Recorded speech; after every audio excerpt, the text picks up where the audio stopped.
What's up, ladies and gentlemen, and welcome back to the AFC South Roundtable. I am your host, Tony Dow with Roundtable Sports. Listen, make sure you hit the like button on your way in the building. Let your friends and family members know about the channel as well. It is going down in the AFC South. A much better week than what we've been having. We got a lot of victories to discuss. Well, except one. We'll get into that. But yes, a huge week for the division.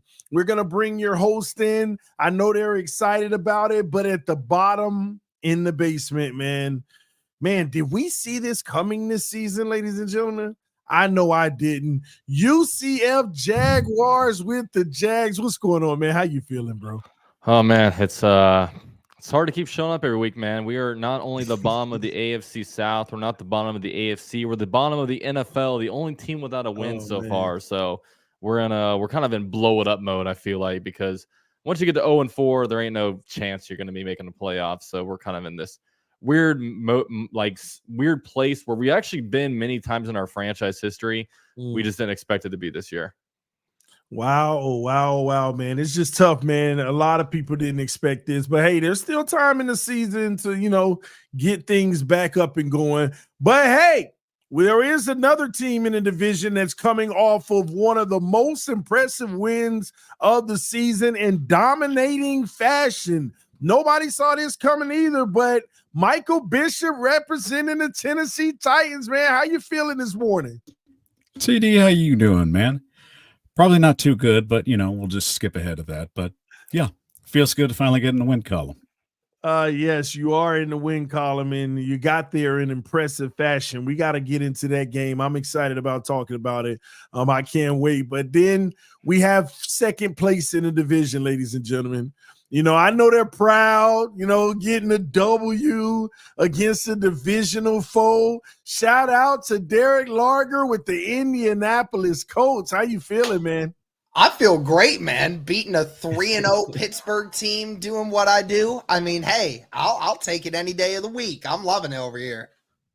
Man, oh man. Hey, good win by the Colts. Definitely could help turn the season around. Let's see how things go long term. But listen, last but not least, the king of the South, the AFC South, that is. Ruben couldn't make it, but he's getting ready for the next game versus the Jets. Well, not the Jets. Texas play the Bills. Ooh, even crazier. But he brought the fire and dropped the link to Harley. Our homie is in the building. What's up, man? What's going on, man? I'm pretty hyped right now. I ain't gonna lie. Oh, man, you're at the top of the mountain. How you feel today? Feels pretty good. I ain't gonna lie. Feels pretty good. Despite underwhelming victories, 3-1 is a whole lot better than some of the other records that are in this division. I'll say that. So. Yeah, yes, it is. This division has a lot of work to do, but right now, at the end of the day, you're 3-1 this division this weekend. It's a lot to talk about. We're going to get into it, but before we do, ladies and gentlemen, please know that this stream is being powered by BetUS. Receive a 150% sign-up bonus on your first deposit using code YouTube150. That is code YouTube150. If you take advantage of that opportunity, your next two deposits after that would be at 125%. Supporting our sponsors is supporting the channel. Make sure that you gamble responsibly. If you have any issues with that, there are resources on the site that can help you as well, okay? Not only that, the odds for next week are already up. And just to give you a quick heads up, it's very interesting in the division. Houston Texans, a 1-point underdog, very close odds there. That is very close. The Jags and Colts play each other, and look who the favorite is. Kind of even. They give you 3 points at home, but the Jags, interesting, isn't it? Not at all. Actually, is it not? Well, no, it's not. You know the Colts haven't won in Jacksonville since 2014. Yeah, it's been 10 years. So that's what it is, huh? Yep. Wow, and I can't find the Titans, which means they are on a bye, ladies and gentlemen. Whoever you think are going to win some of these games, you can go on to BetUS, place your wagers now, and take advantage of that sign-up bonus, all right? Supporting our sponsors is supporting the channel. Let's get into it. The first thing we like to do is go around the division and talk about the injury report. We're going to start with the Jacksonville Jaguars. Usually we talk about specific players that are injured and what their status is, but I'm sorry, the UCF, I couldn't dial down one player. It's like everybody's hurt on the Jags right now. Can you give us an update on a few players that might potentially be back or just got hurt that won't be back? Yeah, I mean, we just signed, Tyson Campbell, cornerback this offseason. He got hurt the very first game, so we're out him. We're out our other slot cornerback and Darnell Savage. We're out both of our starting linebackers and Devin Lloyd and Foye Oluokun. There's a very good chance we'll be out Josh Hines-Allen this weekend. Evan Ingram hurt his hamstring in pregame warmups before the Browns game. I know the right tackle's been dealing with a little bit of injuries here and there. It's been a lot, and I'm honestly surprised the Jaguars defense played as good as they played against the Texans because, man, they were down so many defensive players, and it's not a lot of good going on over here. Man, oh man, not a lot good going on, but that is a long injury report, bro. I hope y'all get healthy real soon. Let's move over to the Titans. Michael, can you tell us and give us an update on Will Levis and Justin Simmons? What's going on with their timeline and their injuries? Yeah, right now, from what we know, Levis is looking at an AC joint injury, so nothing major at this point. It's just going to be monitored during the off week, so hopefully he should be good to go once practice resumes next week. And Jeffrey Simmons has been dealing with an elbow injury, so we'll just monitor that as well. But it's been something he's been dealing with, I think, for most of the season. So once again, I think this was just a game they pulled him out just to see if they can get him a little bit of rest, and eventually they'll get him back in next week versus the Colts. So Will Levis, you're expecting him to be playing after the bye? No, I didn't say that now. I just said possibly. We'll see. Okay. Just wondering. Is it very interesting? I know you're excited, and quarterback controversy seems ripe in Tennessee, but yeah, that's going to be a week-long thing, so let's not just shoot our wad just at once. Well, there you have it, ladies and gentlemen. Let's go over to Derek with the coach, Jonathan Taylor and Anthony Richardson. What's the latest update? Anthony Richardson had a hip pointer, got hit in the hip by Minkah Fitzpatrick on a run in the game. They said he's expected to miss minimal, if not no time at all. They said that they're just going to keep an eye on him this week, see how the hip's doing, and as long as he's ready to go by Sunday, there's a 50-50 chance, but I would argue he's probably going to play on Sunday. Jonathan Taylor, it's a mild sprain, nothing crazy. Again, if he does miss this next week, I wouldn't expect him to miss more time than that. So I'm not expecting Jonathan Taylor to miss any time, really. Even worse, though, is we just lost another edge guy on our defensive line today, Tyquan Lewis. He's been placed on IR. So now that's 4 defensive linemen for the Indianapolis Colts that are out with injury right now, 3 of them being defensive ends. So, I mean, we are at the bottom of the barrel for some of our defensive linemen right now. I mean, we just keep getting injury after injury after injury. I feel like UCF. I mean, I feel like half our team just continues to keep getting injured. So, yeah, it's a rough time out here. Man, oh man, these injuries are hurting a lot of teams. And let's go to Harley with the Houston Texans. Tank Dell, Joe Mixon. What's the latest on them? How are they progressing? As of yesterday, this is coming from Aaron Wilson, someone that covers the Texans and covers a lot of the national report as well. Mentioned that both Tank Dell and Joe Mixon are still considered day-to-day. In my personal opinion, I feel like they're playing on Sunday. Joe Mixon really could have possibly played against the Jaguars game. If it was a playoff game, probably plays, but who knows? That's just my own personal opinion. The only thing that is new, Christian Harris, linebacker for the Houston Texans. They are not activating him from injured reserve, actually. So he's still going to be injured for the Texans, a guy that was a standout linebacker at the end of the year for us last year. I am missing Christian Harris in some cases. Henry To'oTo'o has filled in some pretty dire spots for him, though. But yeah, that's the latest. All right, well, there you have it, ladies and gentlemen, on the AFC South Roundtable injury report for all 4 teams. Let's get back to the Jacksonville Jaguars. Few questions for you, UCF. Let's start out with Trevor Lawrence. How is the organization and or the fan base feeling about their quarterback right now overall, knowing that you just paid him big bucks and things aren't transforming on the field? Well, yeah, I mean, whenever your team is doing bad, I mean, the first thing a lot of people point to is like quarterback play. And yeah, there's been times where he really has been good, and especially last game. I mean, there's been the excuse that, the pass protection isn't great, or, the running game isn't helping him out. But, it did feel like the offense played complementary football. And unfortunately with Trevor Lawrence, it's not that he had a bad game. It was more so the misses. I mean, he missed 2 wide open touchdown passes on deep balls. And it is a little bit concerning watching him because you're seeing new characteristics from him. And when he came into this league, he wasn't skittish at all in the pocket. Now he has this mental clock, and he's just not playing with a lot of confidence. So, I mean, I know for me, a lot of it really is top down for me. I mean, the GM, I don't think has built a very good roster. I mean, he's missed on some ridiculous draft picks and not hit the right on free agency. And then the coaching, when I look through the roster, there's very few players that are not regressing from last year. I mean, Josh Hines-Allen's numbers aren't as good. You have some of the wide receivers aren't doing as good, like Christian Kirk. And your right tackle going into his second year hasn't been as good. And yeah, Trevor Lawrence now, is clearly regressing as well. So, so when you look at that, a lot of it is coaching, and yeah, he definitely needs to get better. I mean, there are people that are concerned about it. I know for me, I'm not too concerned about it because I do believe in the talent.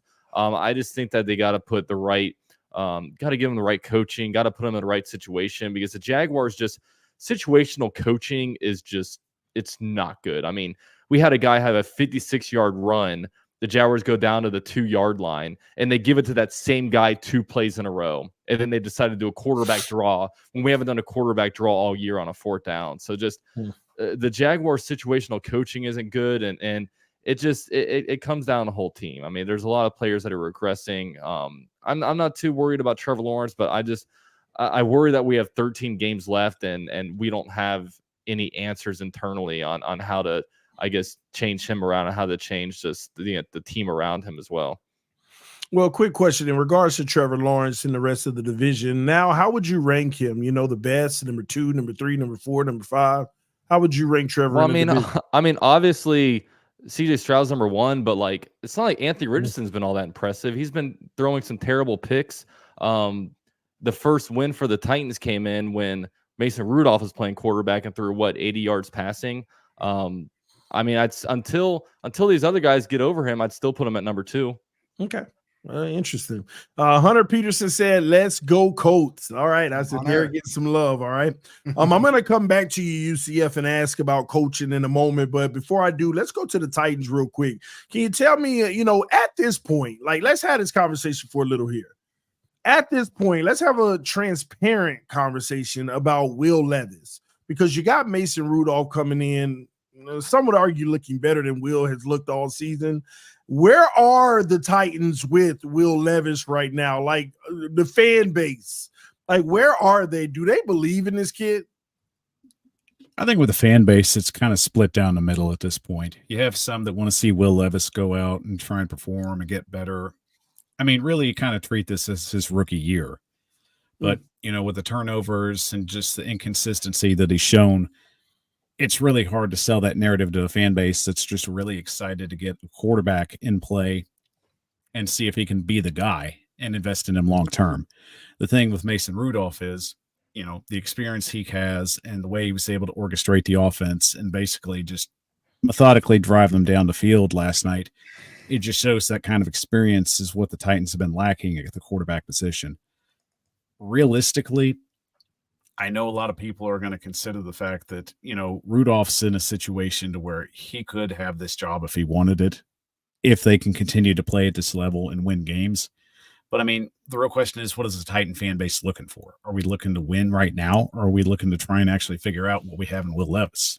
That's the major selling point here. I can't sell that to the fan base from my perspective, but all I can just say is, and you have to understand, in a league where it's ever changing and you're trying to win at a high level and compete with the best of the best, you have to see what you have, because Will Levis doesn't have very many years on a rookie contract, and eventually you're going to have to decide whether to pay him the big bucks or you're going to have to move on.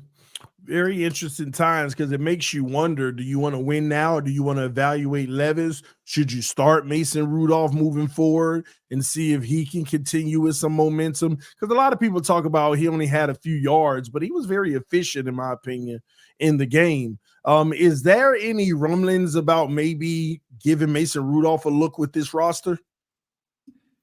Well, Coach Callahan came out this morning and basically just said in a press conference, they're going to stick with Will Levis at this point. But I expect, them coming back from the bye, that we could see some practices where I do think Rudolph could get a little bit of heavy lifting into work rotation.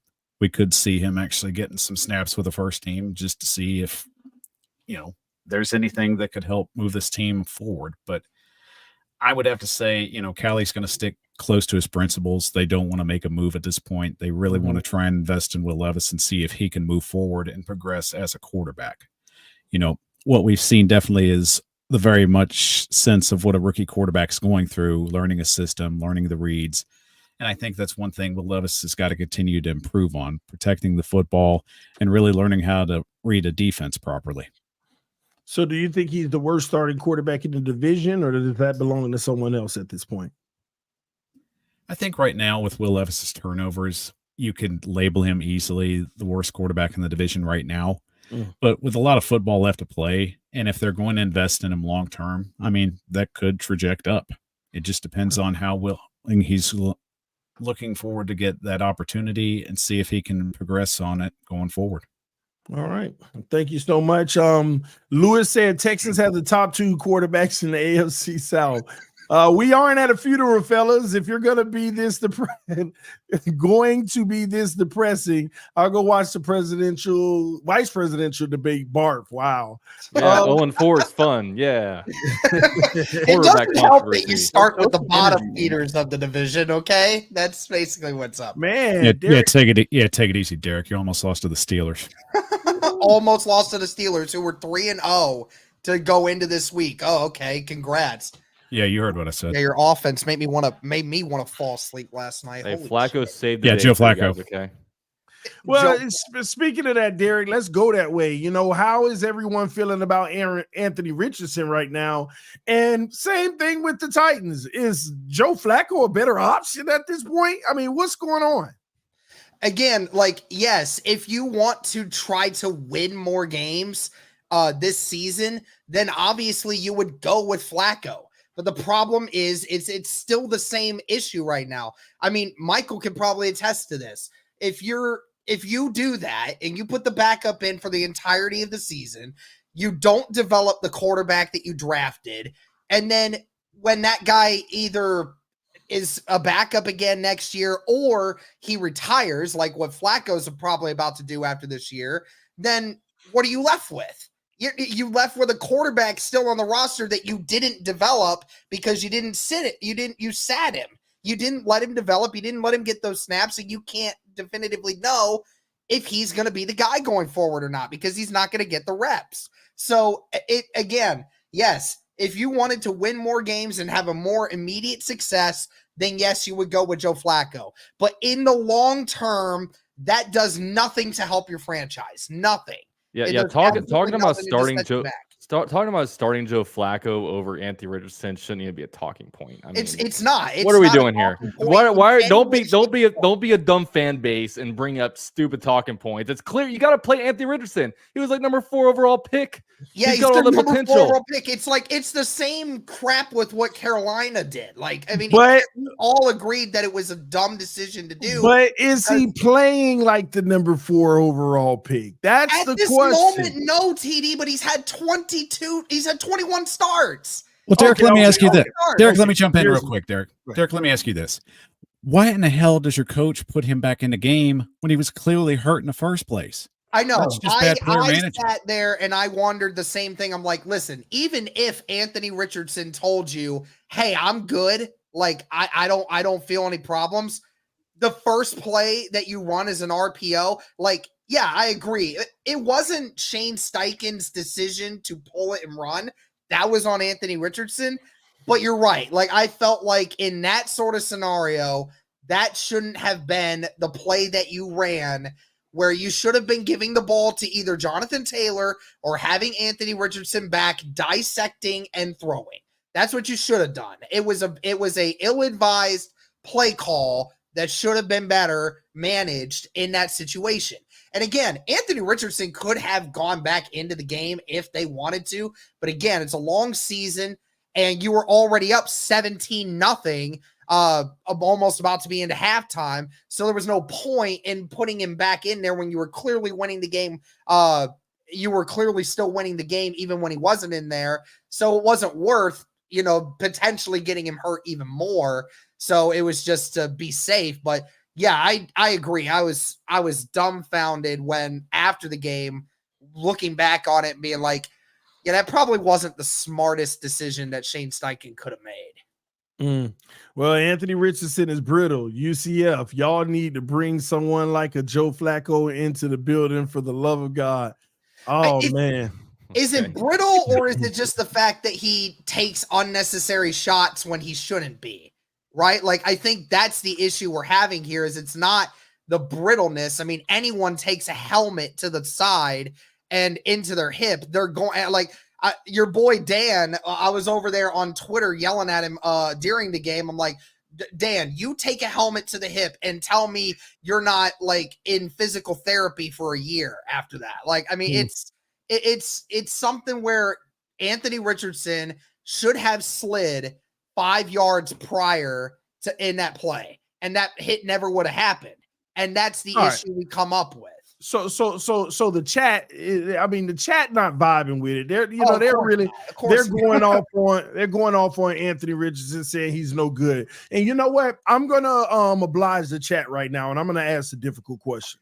Okay, Harley, I was gonna come to you. What do y'all think about CJ Stroud? But I don't need to. Let's be honest. Everybody knows what time it is, right? So we're gonna take your 2 minutes because I gotta grill these guys real quick. I gotta ask them a key question. Michael talks about, you need to develop your young guy in Will Levis. You don't go with the backup even if he's playing better because that's what you invested in. Derek's saying the same thing with Anthony Richardson, right? Does it not bother you guys just sometimes when you see a CJ Stroud who never had to you got to let him develop label? When you see a Jaden Daniels who you didn't have to let develop situation, and you guys have a quarterback that we're hearing you got to let him to develop, because I'm looking at history and all the guys that need to develop end up busting out at least 90% of them. That doesn't alarm you? Do you not think ballers ball and maybe it's not that they need to develop, it's just the fact that they aren't as good on this level? Well, it's doing it on a consistent level. Allen? What about Josh Allen? Hold on. Okay, so again, my entire argument for all of this, again, 90%. if in a year from now, or even potentially a year and a half from now, Anthony Richardson is not a competent quarterback, then I will sit up here and say that the development aspect of this is clearly just not going to be a factor because he needs a lot more time or he's just not it. But again, I come back to it. He has played 20 games. CJ Stroud played more than that in college. CJ Stroud played 2.5 seasons at Ohio State. And not to mention, he was developed by one of the best coaches in college football in Ryan Day, a quarterback guru that knows how to design an offense, knows how to coach quarterbacks all of these other things. Jaden Daniels, no one is understanding what Jaden Daniels is doing. Like, the man is literally completing over 80% of his passes. I can't even fathom it. No one can fathom it. He's doing things that no one has ever seen happen for a rookie quarterback, especially people who were saying he potentially has the lowest floor too. Kind of what people were saying about Anthony Richardson when he first got in. But again, it comes down to the experience. These guys were developed with better coaches, better schemes, and had more experience in college than Anthony Richardson ever got. Anthony Richardson is so far behind everybody else. And on top of it, I mean, Anthony Richardson is younger than all those guys. He's younger than all of them. He's had less experience. I'm willing to give Anthony Richardson the benefit of the doubt that, hey, once you hit that 30th start, that 40th start, then I'm willing to sit here and say, hey, if you're not looking like you can throw more touchdowns than you do interceptions, then I'm willing to sit here and have that conversation and say, okay, your time's starting to run out. Like, I'm starting to sense a trend here. But like, even going into that Pittsburgh game, I know he got injured again, but in that first quarter, I mean, he was dialing. His mechanics looked a lot better than they did in the previous weeks, and he was reading defense as well. He was stepping into his throws. He was making accurate throws to everyone. And so I'm looking at it and I say, it sucks that Anthony Richardson didn't get a chance to actually be able to do that, because he was looking so good to start that game. And the Colts were about to go up 2 touchdowns with Anthony Richardson on the first 2 drives. And then he just so happens to get injured. So I can't speak to Will Levis. Will Levis has had far more experience so far than Anthony Richardson has. And yet, you know, here we are. We're saying, I think almost all of us would agree at this moment, Anthony Richardson is still somewhat better than Will Levis in a couple different areas. But, I mean, yeah, that's just me. Well, here's the ultimate question, Derek, and we'll leave it at this. At any point in Anthony Richardson's career, do you see him having a 3 to 5 year stint where he's a top 8 quarterback in the NFL? At any point in his career? Do you believe that he can become a top 8 quarterback in the NFL for at least a 3-year straight period at any point? Yes, I do believe that he can. His talent is up there with just about anyone else's. It's just about getting the ability to be consistent when throwing the football, getting the mechanics better, and being able to just make the throws. That's basically it, and just not getting hurt. You know, if he could just be smart and also make the throws that we need him to, then yeah, I totally believe he can be a top 8 quarterback in this league. Got it. Let's get over to Will Levis and wrap this up. What about you? What's your thoughts on, you know, I mean, are you guys potentially wasting your time, or he's worth it? Well, TD, I don't have to take like a 7-minute spiel to just explain the quarterback position in order to try and sell my guy.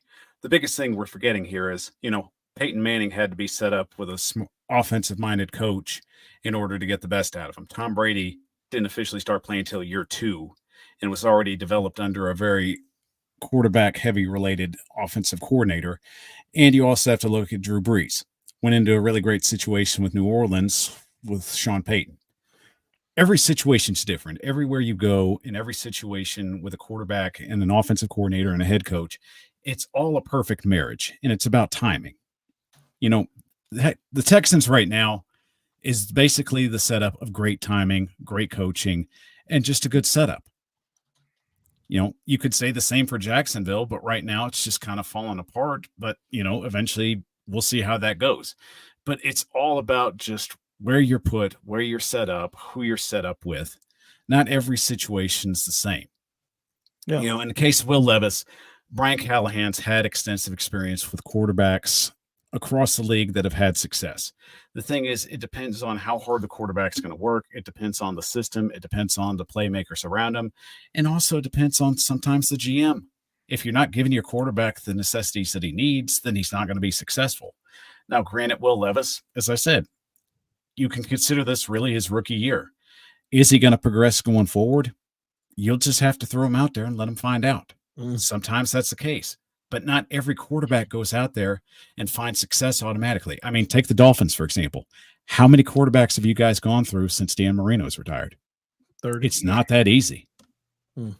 Well, some people might argue in today's NFL because you've heard Brady, you've heard Manning, the same people that you mentioned say these exact words recently. The NFL is so easy for the young quarterbacks now. They can come in and shine day one because of how easy the game has been dumbed down for them, how lax the rules are in favor of them. And that's why you see a lot of guys coming out balling right away. They don't have that learning curve, but yet there's a lot of quarterbacks. But that's an exception to the rule. CJ Stroud's an exception to the rule. Patrick Mahomes didn't start playing officially until year 2. He had that benefit to learn Andy Reid's system. But I'm just asking y'all, is that an assumption when people see a quarterback sitting behind somebody for 2 years, 3 years, 4 years, then they come out and they ball out? Do you not think sometimes that's an assumption because maybe they would have balled out day 1, 2, but we just automatically say, oh, it's because they sat? In the world where we're trying to find results now in a results-driven league, people want that. But it's not always the case. We don't see the work behind it. We don't see the dedication and the studying. That's the major part of how they get successful. We see success on the field, but no one wants to talk about what has to be done to get to that point. Wasn't it Kevin O'Connell that just said like 2 weeks ago, organizations fail quarterbacks more than quarterbacks fail organizations? I mean, it's real. That's a realistic thing. Like the organizations, and a lot of times comes back to them and whether or not they want to develop this said quarterback. A lot of times there's a list of teams. The quarterback's talent. Yeah, I mean, you look at Sam Darnold, you look at Jared Goff. I mean, even Geno Smith is balling out, and that's happened a bunch of times in the NFL, quite frankly. I kind of funny that didn't TD, you mentioned these quarterbacks and how they're supposed to be easier in today's league and anything. There's a quote somewhere of Anthony Richardson saying that, right? Saying that the NFL is a little bit easier for him. This feels like a 2 years ago conversation for the Colts. It feels like 2 years ago they had Gardner Minshew. Why force the issue of Anthony Richardson? Why? You just mentioned he only played about 20 games. Then why did we force the issue? Oh, because we want results immediately. We're needy and we want things to happen right away. We picked him number 4 because he looked good in his underwear. Fantastic. So far, the guy can only throw a deep pass. He's nothing more than Case Keenum way back when for the Houston Texans. I mean, that's about Case Keenum had a deep arm and only threw it deep and got touchdowns. That's as much as I see from Anthony Richardson. Anthony Richardson can throw it deep, and that's about it. Besides that, he can run the ball. Awesome. Congrats. Trevor Lawrence, hey, buddy, you keep missing passes. You're inaccurate at times. Buddy, what's going on? You're supposed to be this generational label at one point, and now it's gone all the way down to, well, Jags fans say, oh, well, we never labeled him generational. That was just the national media. Well, you got labeled what you got labeled, and everybody wanted Trevor Lawrence for the Jacksonville Jaguars. This is what you're getting. He's not playing good. Doug Peterson, Press Taylor, this, that, the other. He's not playing good. Titans, Will Levis just sucks. Harley, you couldn't beat Minnesota, so there you go. Okay, cool. You play against a real team. You couldn't beat a real team. So Minnesota's undefeated. Okay, good for Minnesota. You still couldn't beat them. Well, good for them, right? They're undefeated. Oh, hey. I mean, they're throwing darts. I'm just going to chuck one right. And I'll say this: like, I got disrespected right off the bat, like by TD saying, that Michael and his Titans had the most dominant win of the entire week. I mean, again, did my team not just beat one of the only undefeated teams left in the NFL this week? I mean, I'm just reminding myself. Yeah, but y'all quarterback. But y'all had Joe Flacco. That's the only reason I brought it up. That changes the whole element of the team for a reason. Okay. Is Joe Flacco better than Anthony Richardson right now? At this moment, yes. He's a backup quarterback, though. He's been in the league for what, 20-something years? And that's the tough question in the NFL. Do teams go out here to win, or are they working on these projects and hoping it works out, wasting players' careers in the process? So that's why I brought all of this topic up, because the way we're looking at the quarterback position, are teams really trying to win football games every season and really compete for a Super Bowl? Or are they working on their projects, seeing if it works and wasting years and wasting players' careers around them? It's kind of crazy to me. Be wasting years if every single year you just keep going back to a 39-year-old quarterback every year. No, I guess what I'm saying is Joe Flacco is what people would not call a Super Bowl quarterback, but he went to one because he was good enough to help his team go. So when you have one of those on your roster, and if you play him because he's the best one on the roster, is there not a chance for the Colts to truly compete this season and make it to the playoffs? Joe Flacco being on this team is not good enough to win a Super Bowl right now. Well, and but Joe Flacco doesn't make them any better than that. But they're beating the Steelers with them, and he's balling. And they were out beating the Steelers with Anthony Richardson on the field. They were about to score their second touchdown of the game with Anthony Richardson. And honestly, yes, Joe Flacco had like 2 or 3 good drives in that game, but the other 5, the Colts couldn't do anything. It looked almost exactly like what the Colts have been doing with Anthony Richardson the past 2 weeks. Like the offense looked more efficient with Anthony Richardson out there than what it did with Joe Flacco. I know Joe Flacco scored a little bit with them and he, completed almost 60% of his passes. But I mean, at the end of the day, it really didn't transcend the offense at all. Like it just got them to be a little bit more efficient throughout the game, and it didn't cost them the game because he wasn't turning the ball over. But that's the only thing. It wasn't looking like Joe Flacco was a world beater out there. Hey, I was just asking the questions, man. I wasn't trying to throw shots there. Stirring the pot, man. But listen, let's get to some of these game previews, though, ladies and gentlemen. We want to start out with the Tennessee Titans beating the Miami Dolphins 31-12. All right. We're going to start with UCF on this one. What were your thoughts of that game last night? Yeah, I mean, they beat them down with the running game. I mean, they didn't really need much from the quarterbacks. And I think we all know that, I mean, the Dolphins are down pretty bad right now. They're going through some issues. Obviously, Tua is out. And, for one reason or another, whenever Tua is out, just the team seems to kind of like fall apart. And give a lot of credit to the Titans. I mean, they played their own style that they wanted to play. They didn't want to really, make Mason Rudolph throw the ball around too much. They really leaned on a Tony Pollard and a Spears, and they went out there and they pretty much dominated on Monday Night Football. So credit to them. They get their first win of the year, and they lead the Jaguars at 4th place in the South.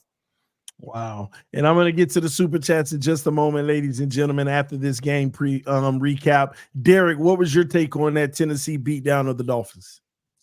Well, I mean, I was watching the Titan Upload Network last night for the first half, and I commented in their chat several times that I would rather watch paint dry than watch this trash ass offense on the field right now. Either one of these offenses, to be honest, it might bring me more joy. But in that second half, I mean, yeah, they ended up making some plays happen and were able to string together some runs. And they beat a team that's just struggling to find its identity right now. And I mean, it's awesome to see Tennessee actually finally win a game. And I kept saying it too, like Mason Rudolph, he went in there. I mean, it's sad to say that, he went 9-17 for 85 yards, and yet somehow we can possibly say that, he had something to do with, the win. But I mean, at the end of the day, it was just him not turning the ball over. It was just keeping the offense on the field.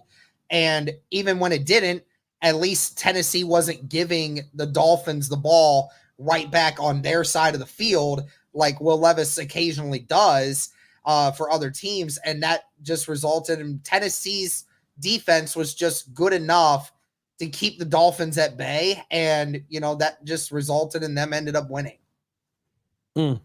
Interesting. Harley, what's your take on it? Yeah, it's basically the same thing. I mean, I turned the game off. I just went ahead and watched the other game. It was just boring. It was that Squidward SpongeBob meme where, there's behind the curtains and they're throwing tomatoes at Squidward. SpongeBob comes in, and that's the Seahawks-Lions game, and everyone's cheering for them. And then Squidward comes back, and it's the Titans-Dolphins game, and everyone continues to throw tomatoes. It was disgusting. I don't care for it. 85 yards passing. I was bored. Awesome. Mason Rudolph just didn't give up a turnover. Right? That's all Titans fans want, actually. They just don't want turnovers. Stop trying to play hero ball. Stop trying to shoot yourself in the foot. Start aiming the gun somewhere else instead of your own foot, Will Levis. But hey, he's a generational meme guy, man. He had another one last night. I appreciate it. I'm a good meme person, and that's 4 weeks in a row for Will Levis for memes, man. So in terms of quarterback memes, Will Levis is number one in the AFC South. Michael, how you feel about that, man? Your Titans win. Season back online. Yeah, definitely feels good to get in the win column. UCF, thank you for the kind words. Hopefully you get out of this funk you're in. Derek, Harley, kiss my ass. Really don't. But, you say, Harley, I'll go with you. You say the number one in memes, but I'll also say you better throw some respect on that number one and say the number one defense in the NFL right now. So let's just check that as well. That's true. So let's also get to the point that this defense dominated, especially dominating on the run side, and the fact that they're still the number one pass defense in the league. So give Denard Wilson his flowers tonight. Ooh, Snoop Huntley. Whoa, man, that just sends shivers down my spine. Snoop Huntley. Now you better make sure the Texans don't lose to the Dolphins or the Colts. All right, we gotta make sure that doesn't happen. All right, Snoop we Huntley's shall playing. see. I'm not worried. I'm not worried at all. I'm not worried. Snoop Huntley's playing. Come on now. Hey, Texans still got to beat a good team. That's one thing about them right now. Shots fired. All right, let's get into the super chats. Tay said Anthony Richardson is. Oh, we already read that. Excuses for trash QB play. Wow. When your QB has one turnover all year, it's an organization, not the QB. Trevor needs a real franchise. Please, Jag fans. Keep pushing the narrative that Trevor Lawrence is the issue, so he is traded, and I can watch him on a real team. Oh, Clemson is better. Wow. He's got a point. He's got a point. Clemson, Trevor. You shouldn't have to develop being able to throw a 5-yard out route. Ooh. You shouldn't have to teach a QB not to toss the ball to the defense in 5 yards in front of you. He should have never been drafted number 4. Who are they talking about? They're talking about Richardson. Never. Hey, listen, I'll save it for another time. It's fine. Hardly a cornball. Besides missed throws, T-Law has the worst supporting cast ranked 20, Daniel Jones 30 to 27. Dude, Daniel Jones has Malik Neighbors and a good offensive line. Ooh. Yeah, for real. And actual probably accurate passes down the field, actually, too. So Daniel Jones has accurate passes. Not from what I saw Sunday. I'm looking at 2 touchdowns that were left on the board for the Jaguars there, man. I'm not denying that Trevor had some overthrows and he didn't have a very good game, but there was a point where he was 13-3 over a 16 game span. Okay. I mean, look, I understand he's not playing good and you guys can keep talking about him, but he'll be back, whether it's for the Jaguars with a new head coach and a new coaching staff, or he'll probably be shipped somewhere else where he can actually, for an organization that isn't terrible and that can actually use him properly. I mean, as long as you don't drop another video, they're winless since you dropped that video, buddy. Maybe you should drop a hype video, maybe. Okay, I mean, sure. TD, the freaking Colts won. This show is weak sauce tonight. Oh man, people can't believe these games. But let's move forward to the next game of the week. Let's talk about the Colts versus the Steelers. Colts win 27-24, survive after a scare at the end of the game. Let's start out with Harley here. What were your takes in that game? Oh, sorry. Excuse me. Reread it because I was looking at the comments. Say it again. No, the Colts beat the Steelers 27-24. Give us your take on that game. Very impressive, I thought, in the first half. And then the second half, the Steelers decided to make a pretty good comeback with Justin Fields. Overall, it was kind of like, oh, okay, Anthony Richardson. I was kind of eyeing that game too, just considering the Texans were underwhelming, to say the least, on Sunday.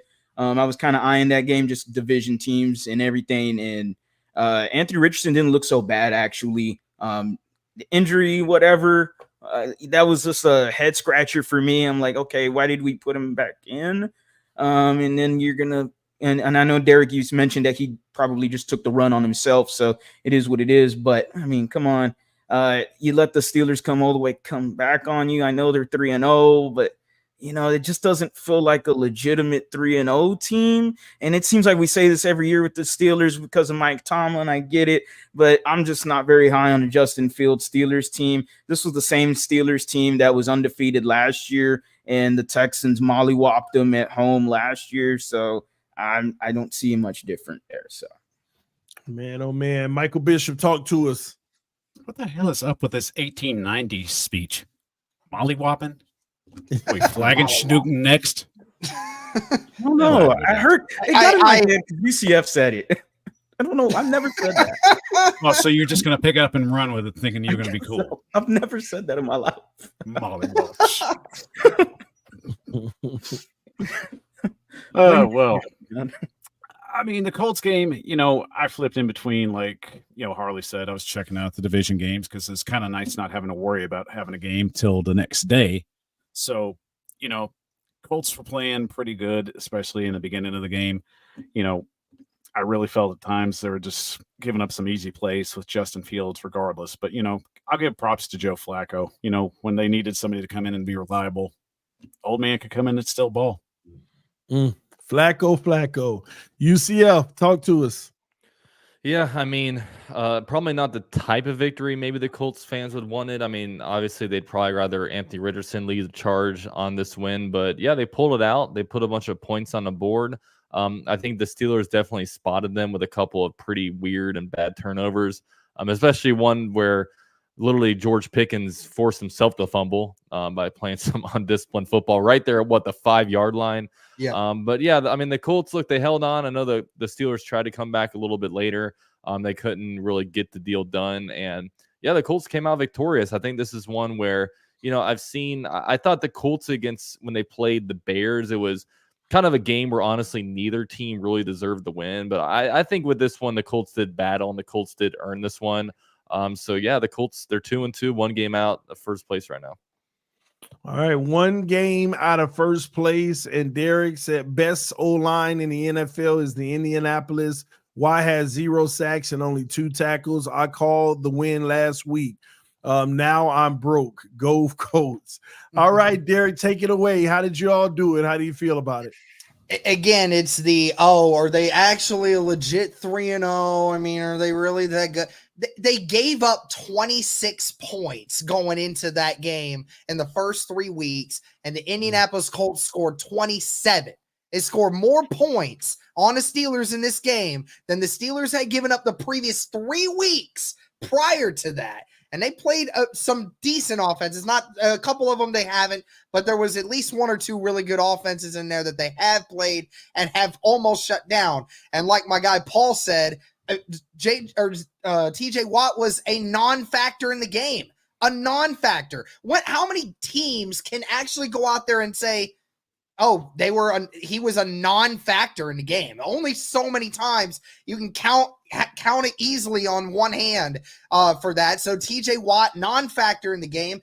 And also, I just want to say, before Shane Steichen became the coach of the Indianapolis Colts, the Steelers have led the series on the Colts 27-6 all time when it comes to this. So we have a absolutely trash record against them.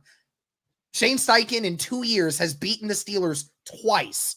So he has yet to lose to the Steelers, and the Steelers have notoriously beaten this franchise throughout the entirety of their history. So, I mean, again, it comes down to being able to attack it. We're able to run the football on this team because our offensive line can move their front. We're able to do that. Jonathan Taylor did a great job on that in that game. Both quarterbacks for the Indianapolis Colts had it going. I mean, it was 17-0. We were very close to it being a shutout in the first half. I mean, there was nothing going wrong for the Colts in the first half. Even to start the second half, it looked like the Colts were about to start running away with it. But then all of a sudden, our freaking kicker who is getting paid the second most money of any kicker in the NFL, who can't seem to make a kick at this point, and he ends up missing. And then, like Harley said before, the Colts just started playing lax. And that's why I hate my defensive coordinator, because it's like, oh, we're up 3 scores. We're just going to play back. We're just going to play back. We're going to stop being aggressive. We're going to stop blitzing Justin Fields, which was working for the first 35 minutes of the game, but the last 25, we're just not going to do it. So, and that's what ultimately allowed Pittsburgh to come back into it, because Justin Fields was able to settle into the pocket after a while. And on top of it, he wasn't getting blitzed. So it allowed him to be able to run out of the pocket. And when you have Zaire Franklin trying to run after him, I will take Justin Fields every time in that scenario.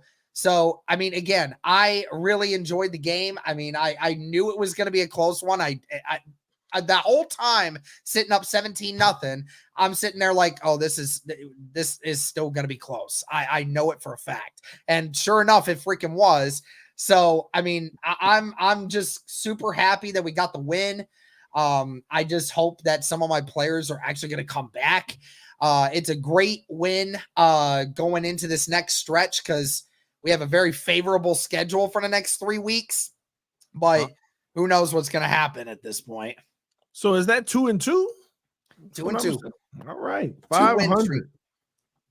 Man, oh man. Before we move on to the divisional game of the week, here a quick word from our sponsor, Shinesty. Now, you'll probably notice that half of our representatives at Roundtable Sports always have their undies in a bunch when it comes to their favorite NFL team. And listen, I'm sure that they're getting sick of that feeling where they're feeling a wedgie rather than a warm hug. Maybe they want to say goodbye to uncomfortable chafing and hello to the softest underwear they will ever wear. Well, folks, let me introduce you to Shinesty.com, the underwear company that is here to revolutionize the underwear game. Let's be honest, life is too short for boring undies. These are so soft, y'all. You won't even realize you're wearing them. With the moisture-wicking technology and a perfect fit that never rides up, you'll quite literally feel like your balls are floating on a cloud all day long. And look at some of these absolute designs. And get this, folks, if you use our code... Take advantage of it, ladies and gentlemen. Shinesty. All right. Make sure you go to shinesty.com. They have all the latest designs, some pretty cool designs, some funny designs, some of everything. But these are some of the most comfortable undies that you can wear. So take advantage of it and go ahead and cop your pair now. Supporting our sponsors is supporting the channel. Use code RTS10 and receive 10% off on your order. All right. Special offer for our viewers, RTS 10. Take advantage of the opportunity. All right. All right. Back into it. We had a divisional game this week. The Jacksonville Jaguars versus the Houston Texans. Boy, oh boy. Man, the Texans ended up beating the Jags 24-20. I want to start out with Derek here and get your take on this divisional matchup this weekend. Well, I mean, I tuned in right at the very end when the Colts game was kneeling down. I ended up tuning in right as the Houston Texans were at 3rd and goal to 2. And I'm like, please, Jaguars, please hold on. Please hold on. But sure enough, just couldn't quite get the job done. Yeah, I mean, again, it was just, I told everybody that this game was going to be close. I know the Houston Texans on paper are just that much better of a team. But again, it's a divisional matchup. It's always close. It's always going to be a bloodbath. And, Jacksonville, I mean, Jacksonville had a couple plays here and there that were like crazy to say the least. But yeah, Houston just in that clutch moment, Houston was just I knew Houston was going to get the job done. And, that's basically where we're at now. Houston still maintaining a 1 win lead over us. And, Jacksonville now determining. And UCF, I would love to hear your thoughts on this too when it gets to you.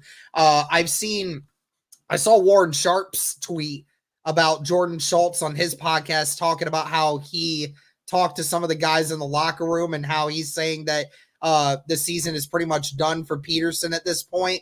Like, they're saying they have no confidence in him to turn this thing around, and they're pretty much out on him.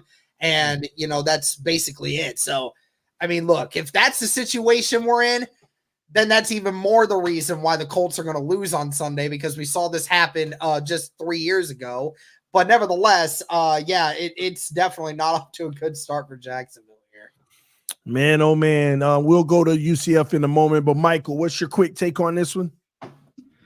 Well, I jumped in both of the live streaming parties, and it was a night and day kind of situation. UCF, I definitely wanted to buy you a drink afterwards, man, because that was just bumming me out. Wow. I mean, tough break. I mean, the Jags did all they could do, but it just didn't work out that way. I mean, Harley, you definitely got to be happy. I mean, good day for you guys. Pretty good on the party side. I mean, that, Nico Collins and CJ Stroud connection is definitely better than your beard and mustache connection. But regardless, it's still a good game, and you get the dub. All right, well, there you have it. Now the two gentlemen themselves. UCF, what happened, bro? It was awful. I mean, it was awful. I mean, the Jaguars actually, I thought they were going to get blown out. So, at least there's that. The Jaguars, they put together some good drives. I was actually overall pretty impressed with the defense. Especially when you're out all of your linebackers. I thought the linebackers played pretty well. Pretty much all your starting quarterbacks outside of Ronald Darby are out. And I thought even the cornerbacks kind of held it down.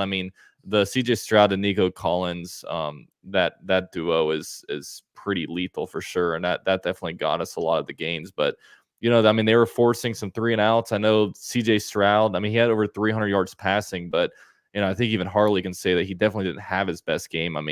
Trevor Lawrence overthrew 2 touchdown passes, and he overthrew one right there in the red zone. 5 yards over the head of, I think it was Nico Collins. So, he didn't even have his best game either, but, he kind of pulled through in a clutch when he needed to. But yeah, it was a coaching failure. Like Derek was saying, after the game, Doug Peterson is blaming players. He's not taking accountability. He's saying, "Oh, the player's going to make plays," and then he's checked out. He rolled his eyes as he left. It's not a good situation right now. The body language just overall isn't good.